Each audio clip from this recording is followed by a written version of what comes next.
Awesome.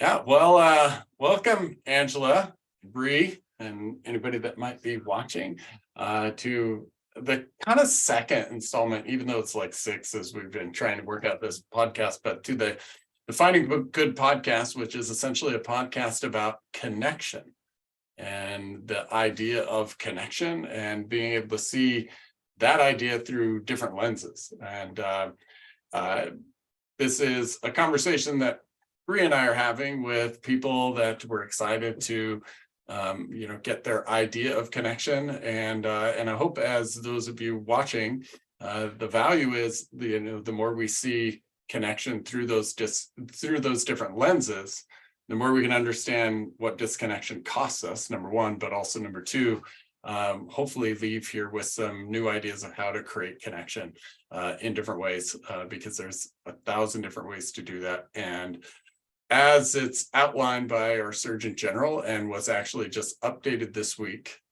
loneliness as a full epidemic in the country, that connection is as important as food and water. But most of us struggle with kind of understanding what that is. We kind of know when we have it and we kind of know when we don't, but hopefully in these conversations, we get a better idea of what it is, what it could be, and how to create it. So that's less than a 5-minute introduction. I think that was getting a little. So I'm going to introduce our guest. Fantastic. We've got Angela Talent here, who is a super sweet woman and also the founder of Damaged Parents, host of the Relatively Damaged podcast, speaker, and coach. She advocates for people with disabilities by showing where we can all connect on a much deeper level, our humanity. So welcome for joining us today, Angela. Thank you. Yeah, connection is a big deal for me. Yeah, tell me about and I think as we kind of outline this, let's start with just a little bit about who you are, and specifically what it is that inspires you to come and chat about connection relative to your experience with it. So yeah, tell us a little bit about yourself and where connection fits for you. Yeah, so I'm a mom with 2 kids, and I also have a disability that came on when I was 35. So my kids were young. They were 6 and 8. Yeah, 6 and 8. And it was with my hands. But, so I got to have caregivers as my disability progressed. And throughout that process, I think I knew about connection a little bit, because I knew when I had it, when I didn't, but I didn't know what to label it, right? Like, this person is good, this person is not good. And for a long time, I actually didn't even think I could say, no, this person is not good. Like, I would work and try to connect, or, try to mold the relationship into what I thought it should be. And that was not helpful. But it became clear to me that connection was more than that when I had a caregiver company come in right at the beginning of, or right before the pandemic. It was right before, and they said, they said, no, you can't take your kids to school. You can't take them to doctor's appointments. The caregivers can't help you cook for them. Things like that, things that made me, and actually were super tied to my identity. Under the CMS guidelines, it says, you can, a caregiver can make the bed, cook food for me, but there's nothing about teamwork, right? They can help me in the shower. They can help me fold my clothes, do my wash clothes, things like that. So I think that was one of I think maybe that's when it became clear to me. And because I was super lucky in that my regular caregivers, because I had somebody come in to fill in for a caregiver, which is what blew the whole thing open with that company, and legal got involved in all this stuff. But what happened was I had caregivers who were like, what? Are you kidding me? Like, you're human. This is you're a mom. How can we not help you with this? And they were willing to not follow the rules for that. And that was huge for me, scary for me, because I'm a rule follower. I'm like the person who read the policy and procedure manuals at work, like Mhm. I wanted to know what to do and when to do it. So So it sounds like to me a little bit like the introduction to connection started maybe with like just sort of a realization of what disconnection feels like. yeah, that's probably, yeah, because I had had it with a friend of mine and had been learning without knowing that that was what I was learning about. Right. Tell me about that. What do you mean? So I say that because when my disability came on, it was within months that my uncle died, my mom decided to leave state. I'm a single mom with 2 kids, and I felt super alone. And I Mhm. met my friend Jackie, and we were talking the other night, and what I didn't realize was, or remember, was that she also was going through a struggle of her own.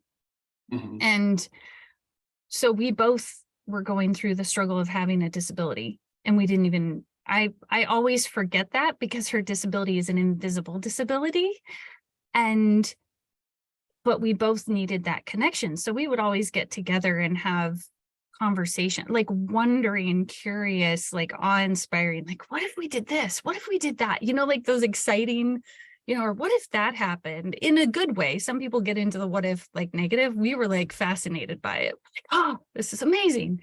So we would have all these great conversations and really connect on a deep level, but it started lifting us up. Mm. And so how? Oh, Bree's got a question. So rock and roll, Bree. I I know, saw did the you see me lean just in. like, oh Yeah, boy, yeah. how did that happen? Was that an intentional conversation? Were you guys coming together on purpose? Or was this just happenstance? I think for her, it was on purpose. I think she called me purposefully and then just started being curious. And I enjoyed that. Like, that's part of my nature anyway. I feel like that's part of my nature anyway. And so when she would do that, like, it was starting to go, oh, we don't have to stay within these lines. We can look outside. We can wonder about all these great and fantastical things. And what it really did, without me even realizing it, was it created safety, right? Mm. Like, because we could be curious and it didn't have to be the answer she was looking for. And it didn't have to be the answer I was looking for, because we were literally just being curious. And I want to step back because I think we're going to dive into this curiosity bit Mhm. and in there, but like I want to step back to like really, because the fundamental question for me often is like, okay, we say the word connection, but what does that mean? And so what I'm hearing is that like these conversations felt a lot like connection, but like why? What was it? What like so? I guess it's like, what is in your definition of connection relative to those conversations? So a part of me wants to use the words unconditional love. Like, it Mhm. didn't matter what we found, there was just this sense of love and acceptance of whatever it was. Um, the other part of me is thinking of like the Vesica Pisces, where there's the 2 circles together and they overlap, and then there's that almond shape in the middle. Mhm. And like, from a spiritual perspective, that's where we find that connection. But it takes 2. It can't just be, it takes 2 or more in order to create that. And it has to be 2 or more, right? Mhm. Um, so in some ways, I might say, well, it's that's where God is, or that's where the Tao is. But to me, it's still this really undescribable, like, I still don't feel like I'm capable of describing what connection is. I feel like it's a feeling, Mhm. and I know when it happens and I know when it doesn't happen. But Mm. exactly what it is, I, I'm I just want to know how to create it. Can you And so, describe the feeling? Sorry. yeah, no, that's great. Yeah. Yeah, can you describe the feeling of connection? Oh, that's the hard part, right? Like, I know when it happens, like there's this warmth, there's excitement. Sometimes there's not even excitement. Like my caregiver, recently, her son passed away, and the day she came in, when she came back, it was, there was still that sensation, and it was different. Like the feeling was different in a sense, but there was still that underlying feeling of connection, like we could just sit there in that pain together, and we didn't have to fix it. So it wasn't, I would say it's different than excitement in that sense. It's almost like a knowing, like I know that I'm good, like, and I know that they are good at the very core of who they are. And there's something special that happens between that. And they know that I'm good, right? Like it's this, there's like this a mutual, almost like an energetic exchange or something. Yeah, I'm thinking about, I don't know, Bri, if you're thinking about like in like this idea of what we call the equal value exchange, right? And like that idea can feel very like equal value exchange, as I see your value and you see my value. And sort of when we look in the, like, when we look at the models, and like, I kind of feel like that's actually like the trigger for connection, because that's the thing that allows your DACC to kind of regulate, allows your limbic system to kind of calm down. But it's interesting, like how you're explaining that relationship as like in different value words, right? I'm good and you're good, right? And that like, but that, and that like that feeling in there is, like there's an equanimity, there's an equalness, right? There is a, right, I'm not better, you're better. It's like seeing each other sort of as equals a bit. And Brian, I might challenge something that you just said, where equal value exchange is a trigger for connection. I almost see it as like, that's how we know connection has been achieved. Is Yeah. see that and feel that. Any thoughts on that? Yeah. That I posed?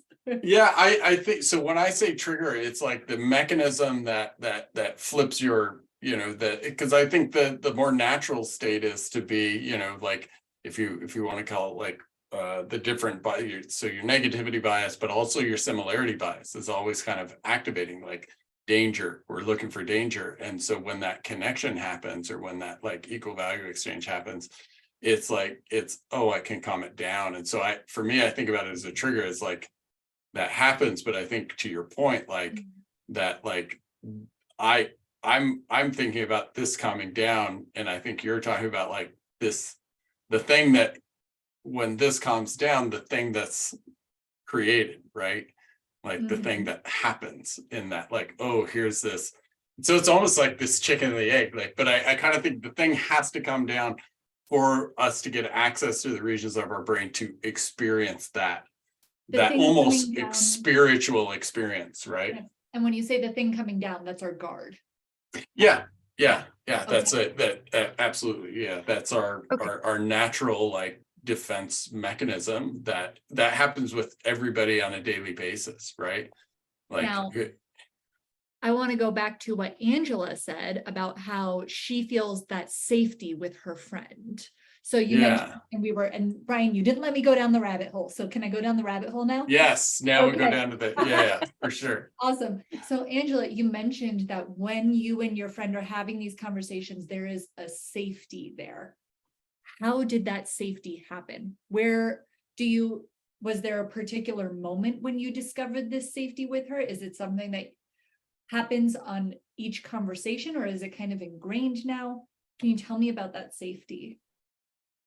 I think it slowly happened over time with both of us, as we were testing out and learning to trust the relationship. And I think even some of those questions that were where we were wondering about things were actually really helpful. Oh, she said this and she didn't bat an eye about that. And I said this and she didn't, nobody started batting eyes at anyone because it was like this investigation, I think, to see if we were accepted by each other, right?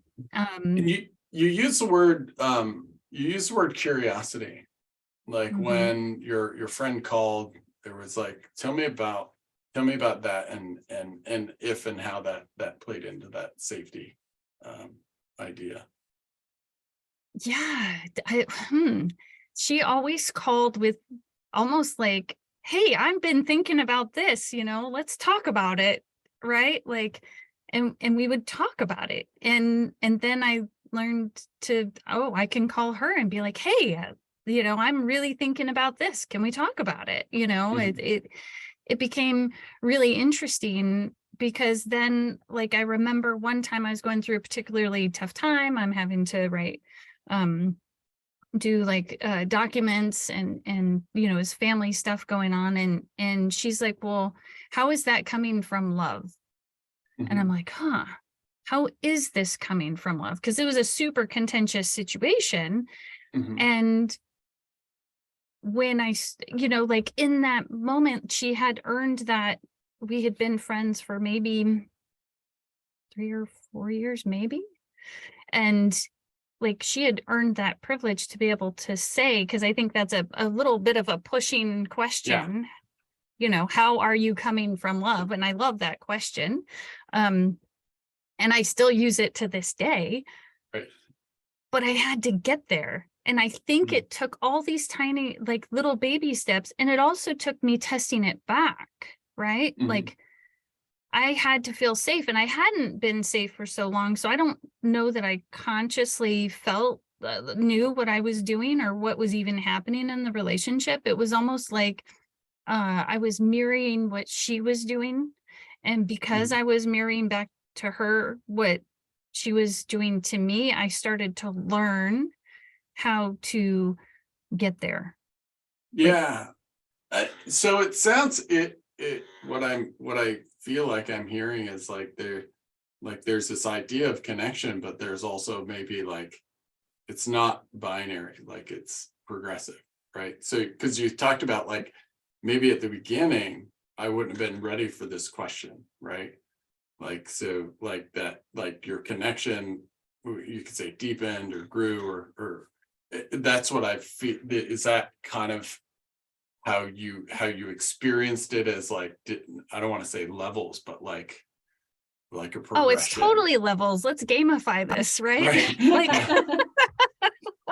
I'm going up in levels. Like that's the best thing. But Mhm. I think that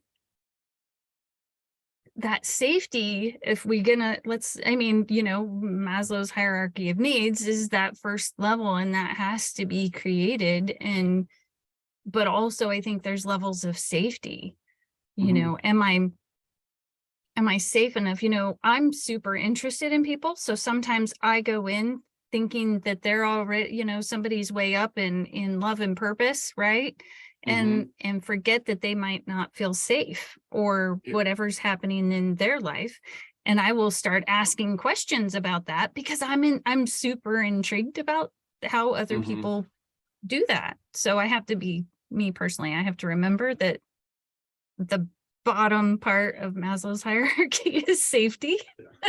And I think what isn't included in there that I mean, it's he talks kind of love and relationships in the hierarchy, but like I think if Maslow was to look at it again today with the neuroscience and what we know about social connection, that that like physical shelter, food and water connection is on the same level. Like we know that that's not an opinion thing. Like we like that's verifiable. Like I actually stole that from the Surgeon General, right? Like that's the first place it was introduced to me, is the idea that like, and so when we're talking about safety, like being able to recognize, like it's easy to recognize the importance of physical safety, right? Like, we're not going to have this discussion if you're standing over me with a bat, right? Or at least that discussion is going to be different, right?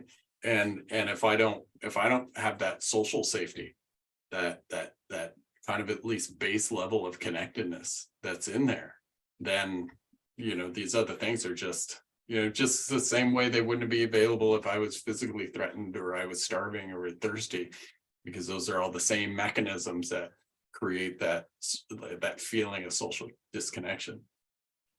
Yeah. Which is where I want to kind of circle back now, because I think this is like, it's now like, if we look at connection as a, you know, levels, right? Gamify it, right?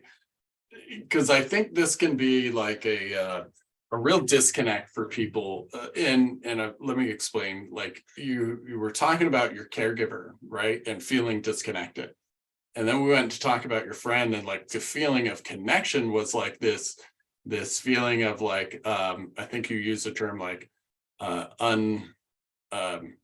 unconditional love, right? Mm-hmm. So this creates this like, right, real, this, like, I don't know if I would expect my caregiver to love me unconditionally, like, just cool, right? Like, but there was something missing in what that caregiver was doing that might be, if we think about it in levels, I think it's a really good way, like, and but let's start with, I have a couple additional questions, but let's start with like, what do you think was, when you think about where connection was and then where it wasn't, like, what do you feel were the base level things? And maybe we look at like safety, what wasn't being provided that would have allowed more safety?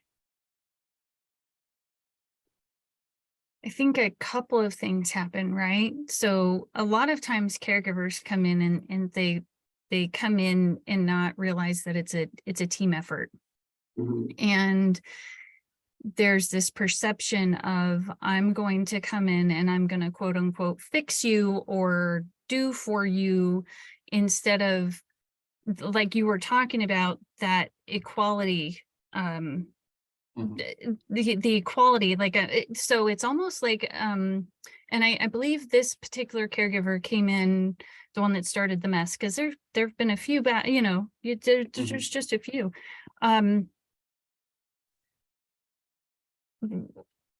that like coming in with, I'm better than you.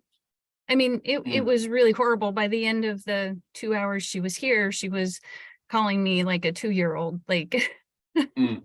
and I'm just saying, hey, you know, this behavior is not okay, or I don't want this in my house, you know. Mhm. But you know, but the same thing can go for people with disabilities. Like at the beginning of my experience with a disability, you know, it was, I'm better than you, I need to tell you what to do, you Mhm. don't understand, it needs to be done this way, I would micromanage. Mhm. All of these things I think are based out of fear and that needing to connect. And Mhm. that I found out was never where the connection needed to happen. And so what was, again, on like the base, what would have, or what could have kind of created that, like, if we think about the other relationship, if we think about that, like, at the same time you were having these sort of deeper connections with, you know, with this friend, but you also had to build up on that. Like, what do you think? And I love how you said like the connect, you know, the caregiver was doing this, but here's the thing that I was also doing, right? Like micromanaging, whatever.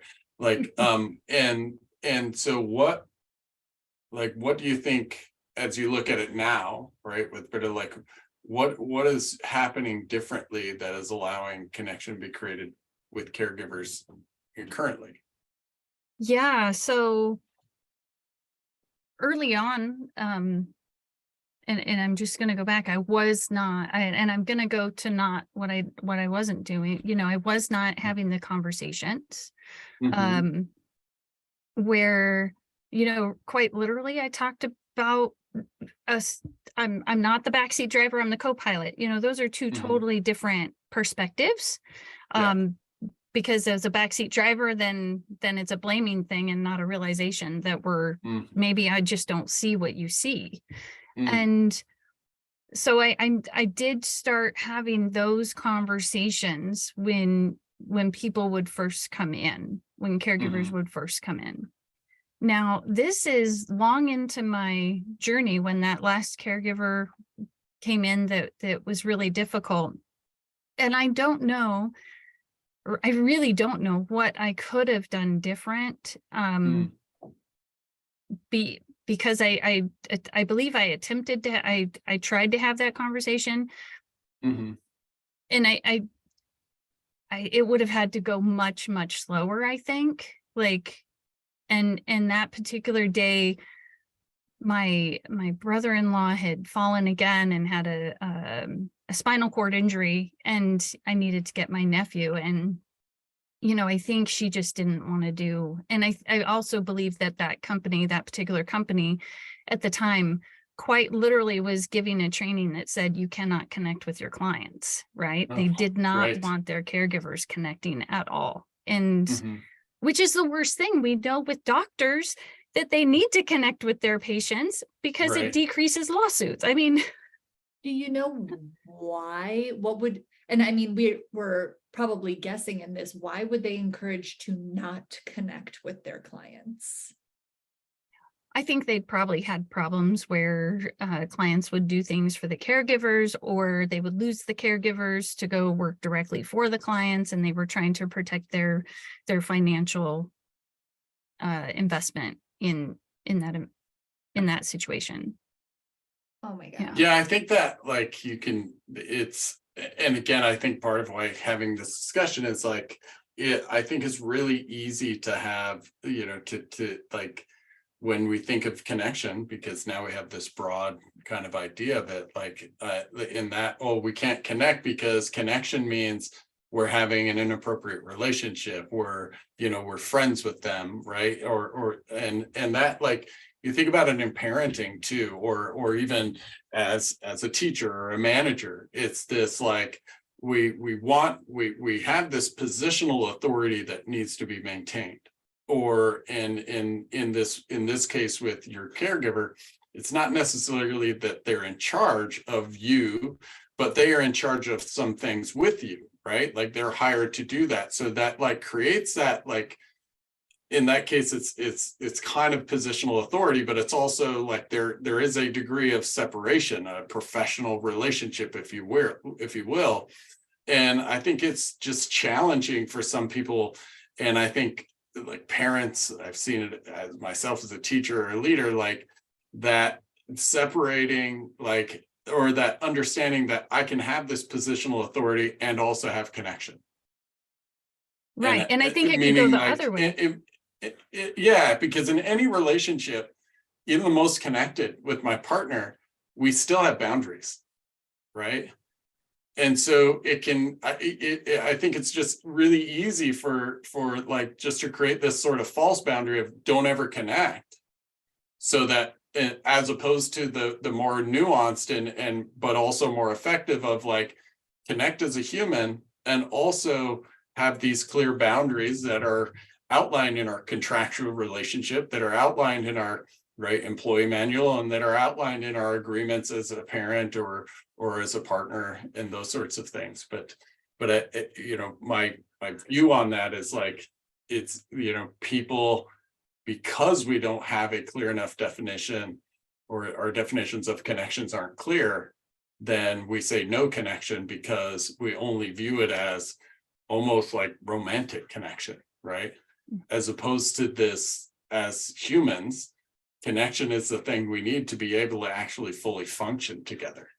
Well, and I'm thinking, we've talked about this slightly, Angela, and I would love your opinion on this. I'm thinking about this from people who have a disability as a whole. If that was the way that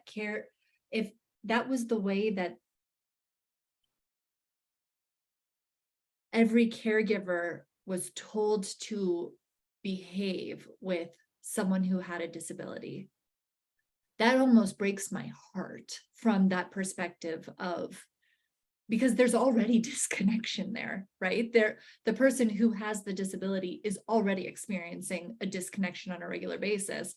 I I have a lot of concerns about that. Mhm. And I'm curious what your perspective is there as well, and having gone through this journey yourself. There's a tremendous amount of disconnection. When my disability came on, it was 2 months, and then it was like, we've got to let you go because you can't do your job 100%, right? So now there's, you have no value. And then there's the messages. I jokingly say that commercials are rotten because, you buy this to get that, you do this whole thing, like this is what they tell you. And then it doesn't get fixed. Well, what if it can't get fixed? What if you are good enough? You are, and because you are, that's enough, right? Like, but with someone who has a disability, or at least for me, there was never that sense. And I think in my family, there was this underlying thing that we had to do. And, so when my disability came on, I hit like, I was in the depths of the crevice, like depression, suicidal thoughts, things like that, because I could no longer do. And then in the world, I got this consistent message that said that I didn't have value, right? Or I was, and then on top of it, I'm treated differently, and I'm treating myself differently because I don't understand what's happening. And I just felt totally lost. And yeah, maybe a lot of people didn't know what to say or do. Right. They didn't, I would say maybe like, just like I didn't know my value at that point in time, they didn't know my value either because of all those other societal messages. Mhm. And I'm curious about, I'm going to make an assumption here based on knowing you and the conversations that we have, is that I believe you have more of a sense of value now. Is that correct? Yeah. How did you get there? What did it, I know that's a loaded question.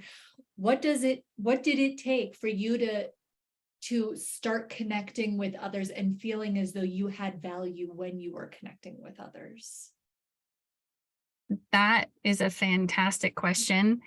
And it, like I said, with my friend Jackie, we built that over time. And then I didn't even realize it, but I was starting to reach out. One of my friends told me the other day, remember when you reached out to me at church when I came in, and I was like, I had forgotten, but I was like, oh, that was when I was learning to reach out, right? And because it was scary to reach out to new people coming in.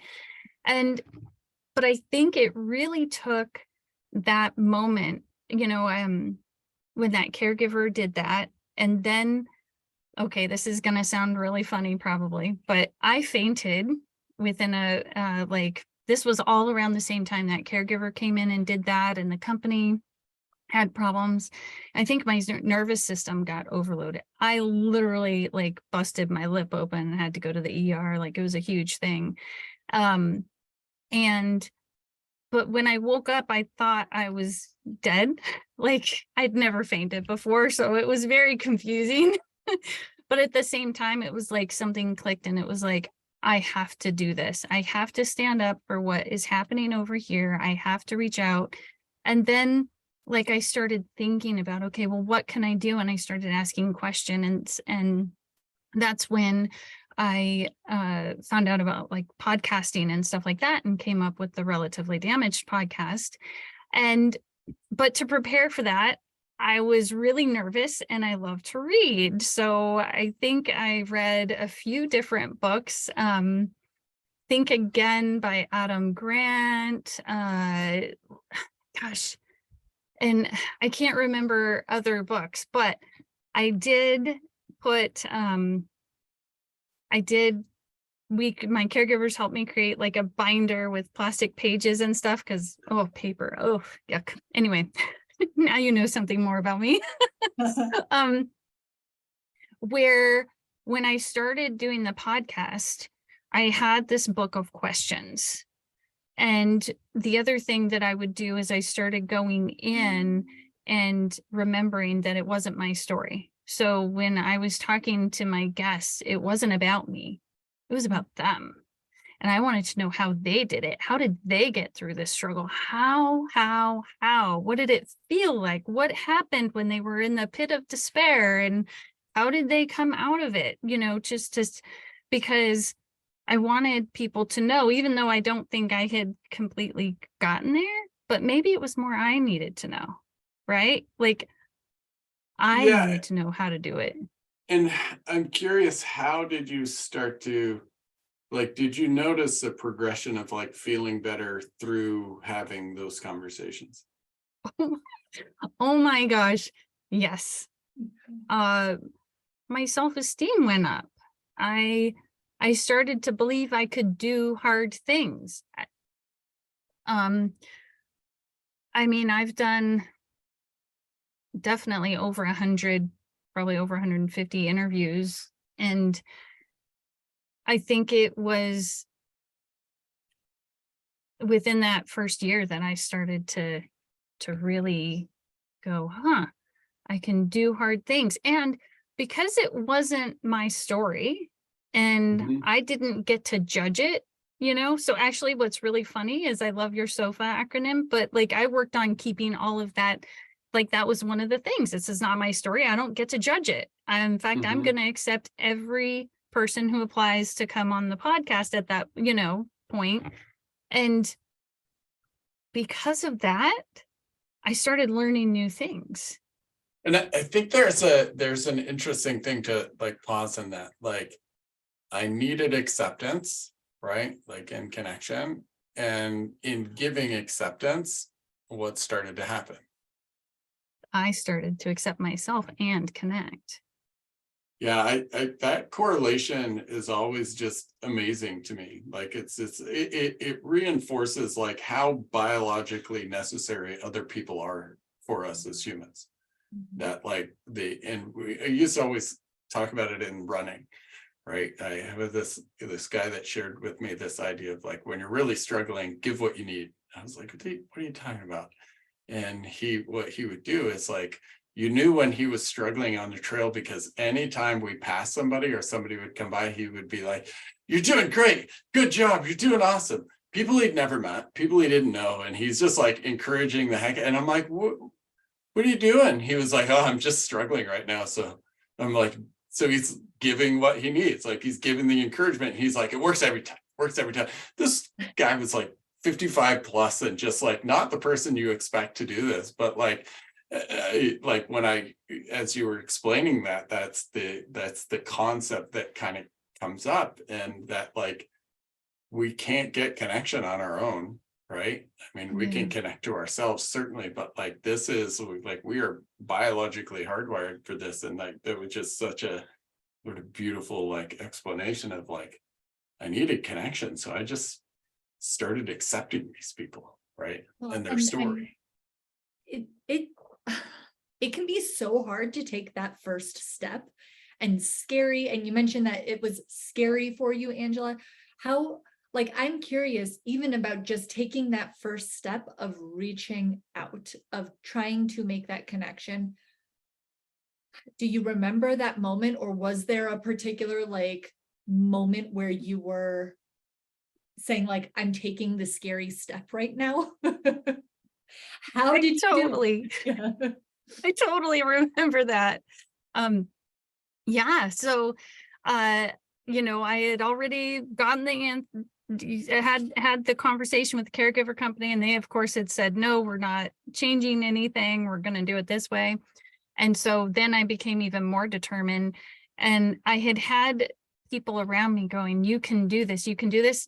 And why can you do this? Because we're here to support you. So I had created some other relationships through different places that I think I had like 3 or 4 people going, you can do this, and even my caregivers that were with me were like, we got you. We'll help you do this. We'll help you figure it out because we need to help you edit with your hands and stuff. And I'm like, okay. And you guys are sure you're cool doing this. And I'd already changed. I think I was working on changing caregiving companies like right around the same time. But I remember the day. So all those things had happened. I remember the day I'm sitting at the table and my sister is here. And I'm like, am I gonna do this? Am I really gonna do this? And she's like, you can do this. Come on, you can do this. And I'm like, okay. So I look up the website name and I'm like, okay. Okay, I'm just gonna push the button. I push the button on my phone and I'm like, I did it. But as soon as and then because I had that, I think it was the same day I had posted in a podcasting group that I'd been following, and I had posted what I was doing, and I got my phone started going crazy. People wanted to share their stories. It was so important to them. I was booked out for months. And I was like, huh, okay, I guess I'm doing this. You're doing it. Now, there's one crucial thing that needed to happen before people told you you could do this. What that you and I'm gonna put the words in your mouth, and I want you to clarify them for me. You had to tell them what was going on and what you were thinking before they even said you can do this, right? Yeah.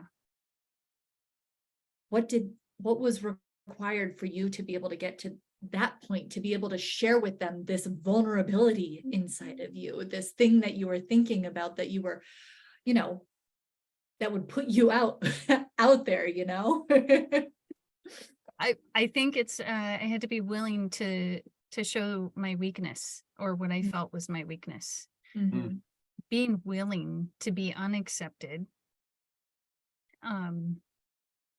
Being willing for other people to think maybe I'm wrong. I love that. I love that part of be willing to be unaccepted. Yeah. Well, especially because look at what happened on the other side.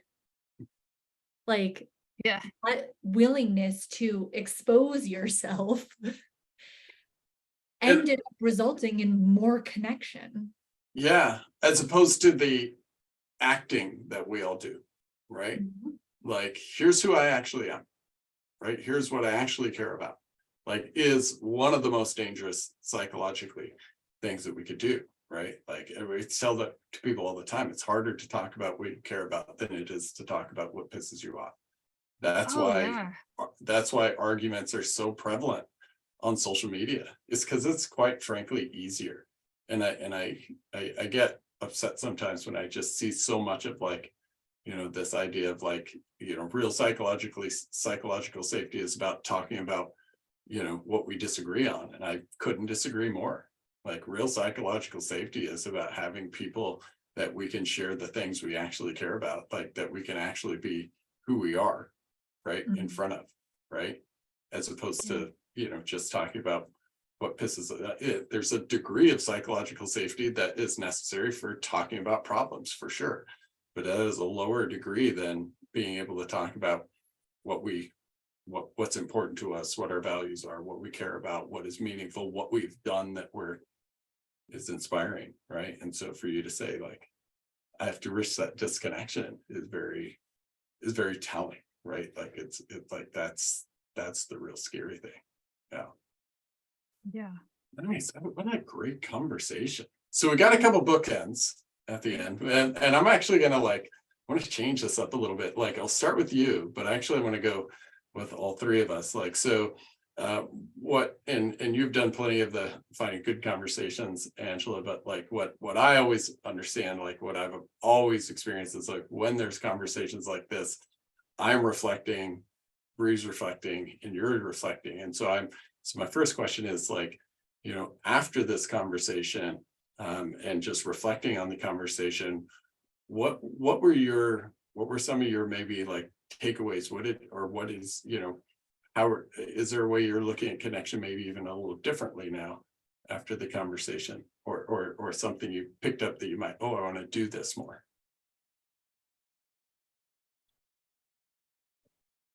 Just, I feel more solid, even more solid in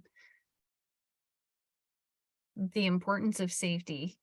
I feel like, okay, it is good for me to call people and just be curious. Hey, I'm thinking about this. Let's talk about it.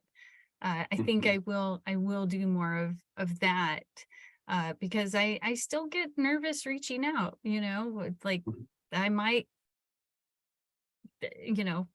I have to be willing to be unaccepted again, right? Like, but if I'm really interested in it, okay. So if they don't want to talk, they don't want to talk. Find somebody else who does.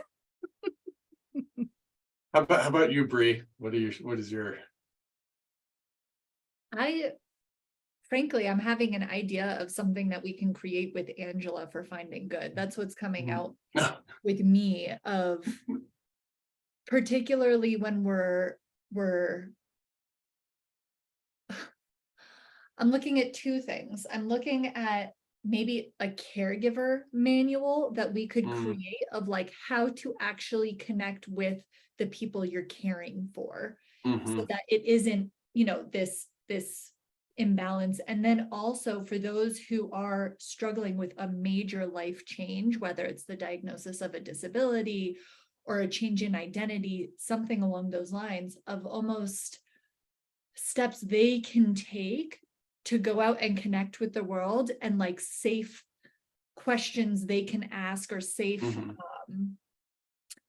ways to connect with others, almost, prescribed steps like we have in our guides, but something that's a little bit more real for people who are going through a really scary point in their life. Yeah, and maybe outlining, especially on the caregiver one, like outlining, like really talking about that boundary, right? Yeah. Like yes, you can have connection and have the boundary, like Right. and it's actually important to have both, right? Yep. Yeah, no, I like that. Yeah, I kept, for me, it's that, like, I just kept hearing this like theme of just curiosity, right? Of like how curiosity is this sort of trigger into like doing the scary thing. Like, well, I'm not sure how this will turn out, but I'll do this, risk being disconnected, right? But also, like, it was so apparent in the conversation between you and your friend, like, I'm just curious your opinion, right? Because I think that that's where, for me, so many times, like, connection begins. If I'm not curious, there it's going to be almost impossible to connect, like it's just not there, right? And I heard that in the story of the caregiver.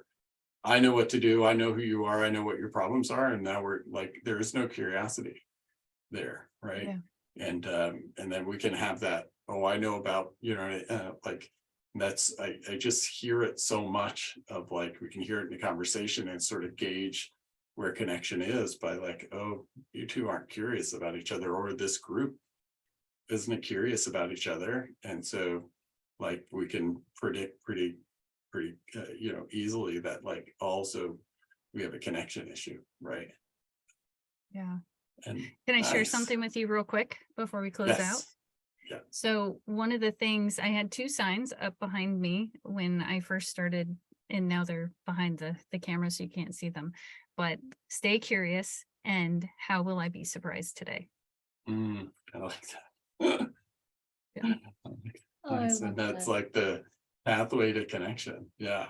So the last thing we do is just toss in, or just toss out to you, like, any questions that you have as we wrap this up.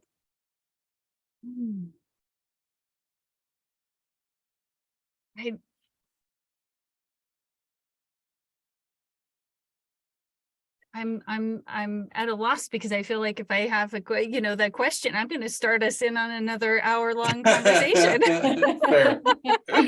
Fair. Because I'm intrigued, and there's always so many questions I want to ask you guys. Right. Awesome. Well, we'll leave it there then, so that we don't dive down that rabbit hole. But I wanna just thank you for the hour. This was a great conversation, I think, for the folks listening to get that, to be able to look at connection through that lens of, in your case, like both disability, but also, the caregiver and what that relationship looks like, but also in that process, like how you created, connection with friends, and then how that played into, how your own sense of value, right? And so I really appreciate you taking us on that journey, because I think that there's, a fair amount of people that may be in that journey, or have been, that can really relate to that. Yeah. Right, Thank yeah. you. Awesome. Thank you so Well, much, Angela.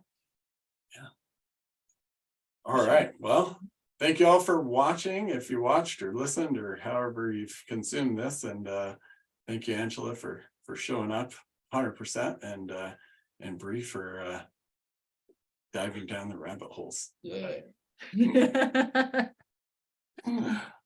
All right.